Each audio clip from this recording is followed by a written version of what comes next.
Friends, कैसे हैं आप सब? आप सभी का बहुत वेलकम है ऐसे क्लासेस में। फ्रेंड्स, आज हम पेमेंट ऑफ वेजेस एक्ट 1936 में पार्ट 4 में आ गए हैं, जिसमें हम बहुत सारे अमेंडमेंट्स देखेंगे और पेमेंट ऑफ वेजेस एक्ट को इन डेप्थ स्टडी करेंगे। दोस्तों, पार्ट 3 तक हमने बहुत सारी इंपॉर्टेंट चीज़ें कवर कर ली है पेमेंट ऑफ वेजेस एक्ट की, जो आपके एग्ज़ाम पॉइंट ऑफ व्यू से भी बहुत इंपॉर्टेंट है और नॉलेज के लिए तो है ही। तो चलिए दोस्तों, आज की क्लास शुरू करते हैं। क्लास शुरू करने के पहले मैं आपको एक बात बता दूं, मैंने जो ये समराइज नोट्स बनाया है आपके लिए, ये सब मैंने आपके एग्ज़ाम के एमसीक्यू क्वेश्चंस को दिमाग में रखकर बनाया है। ओके, तो अगर आप यहाँ से रिवीजन करके जाते हो तो एग्ज़ाम में आप एमसीक्यूज़ बहुत ही ईजिली सॉल्व कर पाओगे। और इसके बाद भी मैं आपको एमसीक्यू के वीडियोस दे दूँगी, तो आप चैनल को सब्सक्राइब कर ले जिससे कोई भी वीडियो आपसे मिस ना हो। और अगर आपको ये समराइज नोट्स चाहिए तो इसके लिए आप मुझे व्हाट्सएप पे मैसेज कर सकते हैं, या फिर आप मुझे कमेंट कर सकते हैं या मेल कर सकते हैं। सारी इन्फॉर्मेशन आपको नीचे डिस्क्रिप्शन बॉक्स में मिल जाएगी। आज की क्लास में हम देखते हैं, सबसे फर्स्ट देखते हैं हम इंस्पेक्टर। अभी तक हमने सेक्शन 1 से लेकर पूरा 13 तक कवर कर लिया है। अब हम सेक्शन 14 में देखते हैं इंस्पेक्टर्स। इंस्पेक्टर्स कौन होते हैं according to payment of wages act 1936 में? तो इंस्पेक्टर को स्टेट गवर्नमेंट अपॉइंट करता है, ओके, और इन्हें पब्लिक सर्वेंट माना जाता है under IPC Indian panel code 1860 में। ये एमसीक्यू क्वेश्चन आता है, इसलिए मैंने यहाँ पे लिखा है कि सारे इंस्पेक्टर को पब्लिक सर्वेंट माना जाता है अंडर आईपीसी 1860 में, और इन्हें अपॉइंट कौन करता है? State government. क्वेश्चन इस टाइप से बनते हैं कि इंस्पेक्टर को कौन अपॉइंट करता है, और ऑप्शन रहेगा state government, central government, appropriate government, इस टाइप से रहेगा। तो आपको बताना है स्टेट गवर्नमेंट अपॉइंट करता है। उसके बाद इनका काम क्या होता है, इंस्पेक्टर क्या काम करेंगे? इंस्पेक्टर एग्जामिन कर सकते हैं। क्या एग्जामिन करेंगे? वो किसी भी प्रीमाइसेस में चले जाएंगे, वहाँ जाकर एग्जामिन करेंगे कि शोकॉज नोटिस लगा है या नहीं, एम्प्लॉयर को वेजेस टाइम पे मिल रहा है कि नहीं। मतलब इस एक्ट के हिसाब से वो अपना एक चेकलिस्ट तैयार कर लेंगे कि हमें ये चीज़ें चेक करनी है, और उन चीज़ों को वो वहाँ जाकर चेक करेंगे। अगर उन्हें वो चीज़ें नहीं मिलती हैं तो एम्प्लॉयर को पनिश किया जाएगा। फिर वो लोग इंस्पेक्ट करेंगे, वो लोग रजिस्टर वगैरह को इंस्पेक्ट करते हैं, देखते हैं उसमें वेजेस सबको टाइम पे मिल रहा है कि नहीं, सर्च करते हैं, सारे एम्प्लॉयज़ को बैठाकर उनसे पूछताछ करेंगे कि उनको वेजेस टाइम पे मिलता है कि नहीं, कोई प्रॉब्लम है या नहीं, ये सब कुछ सुपरवाइज़ करेंगे। मतलब प्रीमाइसेस में कुछ दिन रहकर देखेंगे भी, सुपरवाइज़ करेंगे अच्छे से। सीज़ करेंगे। क्या सीज़ कर सकते हैं वो लोग? जो भी रजिस्टर वगैरह है उसे बंद कर सकते हैं, प्रीमाइसेस को बंद कर सकते हैं अगर उन्हें ऐसा लगता है कि यहाँ पर कुछ गड़बड़ है तो।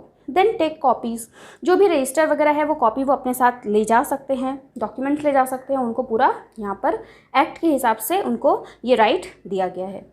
इंस्पेक्टर का ये काम होता है और अपॉइंट करता है स्टेट गवर्नमेंट। अब सेक्शन 15 में हम देखते हैं claim and penalty. Claim and penalty section 15 हमें बताता है officer appointed by appropriate government to hear the matter. अब यहाँ पे क्या है ना, हम कह सकते हैं कि एक छोटा सा कोर्ट है। पेमेंट ऑफ वेजेस एक्ट के अंदर ही एक छोटा सा कोर्ट बना दिया गया है कि जो भी छोटे मोटे मैटर हो वो ये लोग ही आपस में सुलझा लें, उन्हें डिस्ट्रिक्ट कोर्ट या हाई कोर्ट जाने की ज़रूरत ना पड़े। इस कोर्ट के लिए ना ऑफिसर अपॉइंट किया जाता है, उसे अपॉइंट करता है एपीजी। एपीजी का मतलब अप्रोप्रिएट गवर्नमेंट, मैंने यहाँ शॉर्ट में लिखा है। क्या करेगा वो सारे मैटर को हियर करेगा, देन उसके ऊपर डिसाइड करेगा क्या जजमेंट आना चाहिए। Any commissioner for workman compensation, अब कोई भी कमिश्नर अपॉइंट किया जा सकता है। बी में है regional assistant commissioner, regional labour commissioner, regional labour commissioner जो कि रीजनल वाइज जिसका पोस्ट हो। फिर सी में आता है लेबर असिस्टेंट कमिश्नर, जिसे एटलीस्ट 2 इयर्स का एक्सपीरियंस होना चाहिए। फिर डी में आता है प्रिसाइडिंग ऑफिसर। प्रिसाइडिंग ऑफिसर का क्या काम होगा? Presiding officer of any labour court और इंडस्ट्रियल ट्राइब्यूनल, किसी भी इंडस्ट्रियल कोर्ट या ट्राइब्यूनल का वो क्या होगा? प्रिसाइडिंग ऑफिसर होगा। तो उसे पेमेंट ऑफ वेजेस एक्ट के अंदर में ऑफिसर बनाया जाएगा। देन सिविल कोर्ट जज, सिविल कोर्ट का जज हो, एटलीस्ट उसे एक्सपीरियंस हो सिविल कोर्ट के जज होने का या फिर जुडिशियल मजिस्ट्रेट होने का, ओके, ताकि वो बहुत अच्छे से डिसाइड कर सके कि अगर पेमेंट ऑफ वेजेस में लेट है तो उसके लिए क्या डिसीज़न लेना चाहिए और किस तरीके से सॉल्व करना चाहिए। ओके, हमने देखा सारे ऑफिसर्स बहुत ही अच्छे रैंक के होंगे। देन उसके बाद इफ़ एम्प्लॉयर डन रॉन्ग, अगर एम्प्लॉयर कुछ गलत करता है सो लॉयर, इंस्पेक्टर या फिर टीयू का मतलब ट्रेड यूनियन के जो हेड होते हैं, जो अथॉरिटी है ट्रेड यूनियन के अंडर में, वो एक एप्लीकेशन राइट करेगी। किसको? To the authority. ये जो अथॉरिटी हैं इनको एक एप्लीकेशन जाएगा। कौन लिखेगी वो एप्लीकेशन? या तो लॉयर या फिर इंस्पेक्टर या फिर ट्रेड यूनियन के जो भी ऑथराइज्ड पर्सन है वो, विद इन 12 मंथ्स, 12 महीने के अंदर में एम्प्लॉयज़ के साइड से।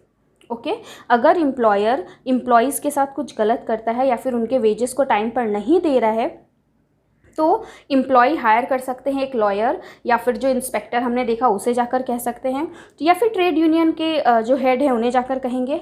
और इन तीनों में से कोई भी एक पर्सन एप्लीकेशन लिखेंगे इन अथॉरिटीज़ को 12 मंथ्स के अंदर में। Section 15 subsection 2। Then section 15 subsection 3 में हम देखते हैं जजमेंट डिसाइड। जजमेंट डिसाइड मतलब क्या है कि जब इन लोगों को ये बात पता चलेगी कि एम्प्लॉयर ने ऐसा किया है तो ये डायरेक्ट जजमेंट नहीं देंगे। ये पहले एम्प्लॉयर को बुलाएंगे और उसे अपॉर्चुनिटी देंगे अपनी बात रखने का। उसके बाद ये एम्प्लॉयज़ को बुलाएंगे और उनके मुंह से भी सारी बात सुनेंगे। सब होने के बाद ये क्या करेंगे? अपना फैसला सुनाएंगे कि क्या चीज़ सही है या नहीं। अगर एम्प्लॉयर ने गलत किया तो उसे पनिशमेंट मिलेगी और उसे एम्प्लॉय का सारा पैसा टाइम पर देना पड़ेगा। ओके अगर एम्प्लॉयर सही निकलता है, एम्प्लॉय गलत निकलते हैं तो उनके ऊपर भी एक्शन लिया जाएगा। सो ये है सेक्शन 15 क्लेम एंड पेनल्टी। अब हम देखते हैं सेक्शन 16। सो सेक्शन 16 में हम देखते हैं सिंगल एप्लीकेशन। सपोज़ अगर बहुत सारे एम्प्लॉयज़ के साथ एक साथ गलत हो, मतलब पूरे ग्रुप ऑफ एम्प्लॉयज़ के साथ गलत हो, तो भी सिंगल एप्लीकेशन हम अथॉरिटी को दे सकते हैं। ओके अनपेड ग्रुप मतलब सारे एम्प्लॉयज़ को ही अनपेड रखा गया है। ओके तो उन सब का मिलाकर एक सिंगल एप्लीकेशन भी अथॉरिटीज़ को जा सकता है। ये हम पढ़ते हैं सेक्शन 16 में। उसके बाद आता है सेक्शन 17 यानी कि appeal. Okay so party can appeal to district court. अब जैसे हमने देखा 15 सबसेक्शन 3 में जजमेंट आ गया। ओके अब जजमेंट आने के बाद अगर कोई भी पार्टी, चाहे वो एम्प्लॉयर हो चाहे वो एम्प्लॉई हैं, वो सेटिस्फाइड नहीं है इस जजमेंट से, तो वो क्या करेंगे? Parties can appeal to district court. अब वो इससे ऊपर लेवल के कोर्ट यानी डिस्ट्रिक्ट कोर्ट में अपील करेंगे, लेकिन उसके लिए कुछ पॉइंट्स हैं। जैसे कब वो लोग डिस्ट्रिक्ट कोर्ट में अपील करेंगे? पहला, if application dismissed by authority. जो अथॉरिटी थी हमने देखा था जैसे कि commissioner, regional assistant commissioner, regional labour commissioner, presiding officer, ये जो अथॉरिटी थी ये एप्लीकेशन अगर डिसमिस्ड कर देती है तो एम्प्लॉयर डिस्ट्रिक्ट कोर्ट में जा सकते हैं, एम्प्लॉयर या एम्प्लॉई दोनों। Employer compensation more than ₹300। Employer को सज़ा मिली है कि उसे कंपनसेशन देना है कितना? मोर देन 300, तब वो जाकर डिस्ट्रिक्ट कोर्ट में अप्लाई कर सकता है, अपील कर सकता है। या फिर सिंगल किसी एम्प्लॉय के लिए 25 रुपये या फिर ग्रुप ऑफ एम्प्लॉयज़ के लिए 50 रुपये से ज़्यादा का अगर पेनल्टी हुआ है एम्प्लॉयर को, तब वो लोग जाकर डिस्ट्रिक्ट कोर्ट में अपील कर सकते हैं। ओके ये तीनों उसका कंडीशंस है। फिर पावर जो हम पढ़ते हैं सेक्शन 18 में, इसमें हम देखते हैं पावर ऑफ अथॉरिटी। जो अथॉरिटी अप्रोप्रिएट गवर्नमेंट ने बनाई थी, एक तरीके का छोटा सा कोर्ट बनाया था, सो उनका क्या पावर है? तो वो क्या कर सकते हैं? वो एविडेंस मंगवा सकते हैं। जो पावर हमने देखा था वो एविडेंस मंगवा सकते हैं। फोर्सफुली विटनेस को बुला सकते हैं, उसका अटेंडेंस ले सकते हैं फोर्सफुली। ओके एंड डॉक्यूमेंट्स, जो भी नेसेसरी डॉक्यूमेंट्स हो एक्ट के लिए या फिर जजमेंट के लिए, वो बुला सकते हैं। ओके उस टाइम इन्हें कोई ना नहीं कर सकता क्योंकि इनके पास पावर है under payment of wages act 1936। तो दोस्तों आज के लिए इतना ही 16, 17, 18। अब नेक्स्ट पार्ट में हम देखने वाले हैं पेनल्टीज़। ओके और बस 1 या 2 पार्ट में अब हमारा पूरा एक्ट जो है वो ख़त्म होने वाला है। ओके आपको एक्ट में मैंने छोटी से छोटी चीज़ सारी चीज़ें कवर की हैं, कुछ भी इसमें मिस नहीं है और मैंने बहुत ही समराइज वे में ये नोट्स बनाया है। तो अगर आपको ये चाहिए तो जैसा मैंने कहा आप मुझे कमेंट कर सकते हैं या फिर मैसेज कर सकते हैं। और दोस्तों अगर आपको वीडियो अच्छी लगी तो एक लाइक ज़रूर करें और कमेंट करके मुझे ज़रूर बताएं कि आपको ये एक्ट कैसा लग रहा है, पढ़ के आपको समझ आ रहा है कि नहीं। ओके कोई भी नया एक्ट आपको मेरे से पढ़ना है या फिर आपको मेरे से क्लासेस लेनी है तो कुछ भी हो आप आके डायरेक्टली मुझे मैसेज कर सकते हो।